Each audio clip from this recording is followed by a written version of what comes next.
안녕하세요. 코인대학TV 이교수입니다. 연이은 하락장에 고통스러우시죠? 저 또한 마찬가지입니다. 인내심이 필요한 구간이라고 생각이 드는데요. 반등의 흐름이 조금이라도 나와주면 좋겠지만 지속해서 약 반등의 큰 하락, 약 반등의 큰 하락, 이런 흐름대로 움직이고 있죠. 그런 데에는 다 이유가 있는데요. 현재 일론 머스크가 트위터를 인수한다는 얘기가 돌죠. 머스크가 인수하게 되면 빚더미라고 해서 연간 이자 비용이 9억 달러, 약 1조 1,556억 원으로 증가할 것이라는 추산한 바 있습니다. 상상도 안 가는 액수인데요. 트위터의 지난해 연간 이자 비용이 5,120만 달러, 약 657억 원에 그친 점을 고려하면 인수 이후에 최대 19배 이상으로 불어나는 셈입니다. 부채 조달 가운데 62억 5천만 달러는 머스크가 자신의 테슬라 주식을 담보로 대출을 받고 130억 달러는 트위터가 대출을 받게 됩니다. 인수자가 머스크이지만 인수자금 중 일부는 피인수 회사인 트위터가 대출을 받아 마련한다는 것으로 차입 매수에서는 통상적으로 발생하는 방식입니다.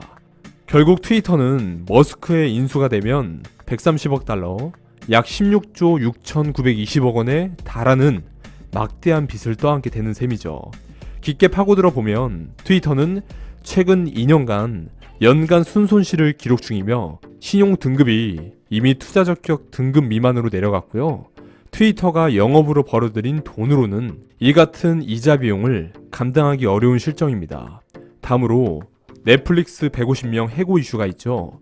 성장 정체 OTT들의 생존 자구책인데요. 코로나19 팬데믹 국면에서 급성장한 세계 온라인 동영상 서비스 업계가 이제 일상 회복에 따른 가입자 감소에 생존을 위해 자구책 마련에 나섰는데요. 17일 블룸버그 로이터 통신과 윌스트리트 저널 등에 따르면 넷플릭스는 최근 직원 150명을 정리해고했고 넷플릭스는 성명을 통해 성장 둔화에 따른 불가피한 조치라고 설명했습니다. 해고된 150명은 미국과 캐나다에 있는 직원들로 넷플릭스 전체 직원의 2%에 달하고 넷플릭스의 이런 조치는 최근 가입자 감소 발표에 이은 것으로 2분기에 더 큰 손실이 예상된다는 관측이 나오는 가운데 이뤄졌습니다. 실제 넷플릭스는 올해 1분기 유료 회원이 작년 4분기보다 20만 명 줄어 2011년 이후 첫 감소를 기록했습니다. 다음으로 최근 가장 큰 이슈인 루나죠. 가상화폐 루나 테라 발행사 인력이 이탈하고 있는데요. 법무팀 직원들이 줄줄이 퇴사하고 있다고 합니다. 참으로 안타깝습니다. 이러한 하락에 대한 이슈 요인들을 알아보았는데요. 빠른 시일 내에 모든 코인들이 급상승하여 물리신 분들에게 큰 힘이 되셨으면 좋겠습니다. 오늘 저희 수익 구조대방에서 수익 내고 있는 근거들을 가지고 와봤는데요. 카톡에 보시면 휠바를 위아래로 내리면 이런 식으로 날짜가 보일 겁니다. 이렇게 하루에 매매하면서 5월 16일은 70%의 수익을 냈고요. 5월 17일은 타점이 잘 맞아서 80%의 수익을 냈습니다. 저는 100%의 타점을 다 맞춘다라고 말씀드리는 내용이 아니고 영상을 시청하시는 여러분들, 구독자분들보다는 매매를 오래 했고 차트를 계속 보고 있는 사람이다 보니 익숙해짐에 조금 더 좋은 타점을 볼 뿐입니다. 여러분들께서도 저처럼 차트를 많이 보고 매매를 많이 해본다면 가능한 일이기 때문에 많은 연습해서 성공 투자 되시길 바라고요. 저희 수익 구조대방에서 오늘 나왔던 질문이 노원준 님께서 혼자 매매하는 방법을 알고 싶다고 하셨는데요. 아마 제가 매매를 안 하는 시간 외로 하고 싶으셔서 말씀을 하시는 건데 그 다음으로는 에이미 님께서도 저와 함께하니 덜 불안한데 고기 잡는 법을 배워두면 좋겠다 라고 말씀을 해주셨고 짜영님께서도 육퇴 후 소소하게 하고 싶은데 무서워서 10%의 수익을 혼자 내보고 싶다. 또한 큰 고기는 아니더라도 망둥어라도 잡고 싶다. 낚싯대와 미끼는 있는데 낚시하는 방법을 모르겠다 라고 말씀을 하셨는데요. 일단 어떤 트레이딩이든 간에 자기 생각하에 움직이시는 게 가장 좋은데요. 오늘부터는 혼자서도 매매할 수 있는 방법을 몇 가지 알려드릴 건데요. 저희 수익 구조대 방에선 장 상황에 따라서 하이브리드로 현물도 하고 선물 매매를 여러분들과 같이 하고 있죠. 저와 같이 할 때는 비중도 적게 하고 많이 하고 리스크를 줄이며 비중 조절도 하며 안전하게 하지만, 여러분들이 혼자 할 때는 일단 첫 번째, 비중을 제가 하는 것보다는 2분의 1로 줄여서 해보는 걸 추천드리고요. 춤에는 5번까지 한다는 가정하에 분산 비중을 가져가시고 간단하게 3분 차트로 쉽게 말씀드릴게요. 여기서 집중해서 알아야 될 게 있는데요. 다 같이 집중 한번 하겠습니다. 집중! 차트는 오름과 내림이 있고 오르기만 하는 차트는 없고 내리기만 하는 차트는 없습니다. 이 짧은 시간 속에서도 움직이는 그림과 같은 무빙이 있는데요. 그 속에선 조정이라는 게 존재합니다. 많이 올랐을 땐 더 오르기 위한 잠깐 페이크적인 하락 무빙이 나오는 걸 조정이라고 하고요. 많이 내렸을 땐 더 내리기 위한 잠깐 페이크적인 상승 무빙이 나오는 걸 조정이라고 합니다. 일단 3분봉으로 차트 한번 볼게요. 어제 17일자로 해서 9시부터 매매를 했다는 가정하에 볼 건데요. 여기서 시작하겠죠.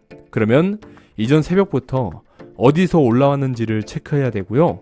많이 내렸다면 어디서부터 내렸는지를 체크하시는 게 가장 좋습니다. 그럼 2시부터 하락 후에 반등이 나왔으니 눌림을 주는 시기가 있겠죠. 그러면 이런 위치에서 한쪽 방향만 잡고 움직이시면 되는데요. 예를 들어 오늘은 롱만 진입을 하겠다라는 가정하에 보면 이렇게 오름 이후에 많이 눌렸을 때 롱을 진입해 볼 수 있을 것이고, 또 이런 위치에서도 눌렸다는 가정하에 롱을 잡아볼 수 있을 것 같고요. 여기에서도 마찬가지로 잡을 수가 있고, 너무 많이 올랐다 싶으면 조금 여유있게 쉬시다가 이제 반대 방향인 오름 이후에 조정이 있을 수 있다고 말씀드렸죠. 그럼 이런 위치에서도 숏을 잡아볼 수가 있고, 수익을 챙긴 이후에 다시 잡았던 단가까지 왔으니 숏을 잡아볼 수 있겠죠. 이런 큰 틀로 보면 항상 새벽에 조정을 받고 다시 오름세가 있는 걸 볼 수가 있고, 오르다 보면 또 내릴 수 있는 조정이라는 게 있는 걸 확인되었을 겁니다. 이런 식으로 적은 비중으로 직접 해본다면 조금이나마 자기만의 주간 타점이 나오게 될 겁니다. 그렇겠죠. 신발을 만드는 장인도 처음부터 장인은 아닙니다. 실패와 실패를 거듭해서 많은 매매를 해보다 보면 익숙해지고 적응되고 대처를 할 수 있는 능력이 생기죠. 그런 원리라고 보시면 되고요. 처음부터 잘하는 사람은 없고 실패를 통해서 배우는 과정 중 하나라고 생각합니다. 그러니 너무 무서워하지 마시고 적은 비중으로 운영해본다면 그 무서움 또한 사라지기 마련입니다. 오늘만 날이 아니고 앞으로 계속해서 이런 매매를 저와 같이 배우고 같이 하실 텐데요. 하루가 10일이 되고 10일이 한 달이 되고 한 달이 3개월이 되고 3개월이 1년이 되고 하다 보면 충분히 저보다도 훨씬 잘하실 수 있을 거라 생각합니다. 다만 너무 급하게 난 당장 잘할 거야 라는 생각보다는 대기만성형으로 중도에 포기하지 않고 시간은 걸리겠지만 확실히 잘할 수 있을 때까지 조금씩 해본다면 좋은 결과가 있으실 겁니다. 이렇게 저의 작은 정보로 도움이 되셨길 바랍니다. 시청하시는 구독자분들도 이렇게 힘든 하락장에서 혼자 고생하지 마시고요. 매일매일 30%에서 50% 수익을 너무나 쉽게 보고 있으니 저희 이 교수의 수익 구조대방에 많은 분들과 소통하며 같이 참여해 주시면 감사하겠습니다. 최근 들어 신청자가 많아서 지연이 되고 있음에 다시 한번 사과 말씀드리겠습니다. 조금 더 빠른 입장을 원하시는 분들은 아래 댓글에 이 교수의 수익 구조대 카톡방을 누르시고요. 채팅이 연결이 되면 이번 영상에 댓글 달아주신 닉네임을 알려주시면 빠른 이동 처리 도와드리도록 하겠습니다. 수익뿐만 아니라 시장 흐름에 대한 정보와 코인들에 대한 이슈, 매매에 대한 공부, 비중 조절법, 하락장에서도 살아남는 방법들을 알려드리고 매일매일 실시간으로 화끈하게 수익 내드리고 있으니 많은 입장해 주시면 감사하겠습니다. 오늘은 이렇게 마치도록 하겠습니다. 영상 시청해 주셔서 진심으로 감사드립니다. 하루를 사는 일, 순간을 사는 일이 하루를 만들고 하루를 사는 일이 한 생을 이룹니다. 하루를 사는 일을 마지막처럼 정성을 다하고 하루를 사는 일을 평생을 사는 일처럼 길게 멀리 볼 일입니다.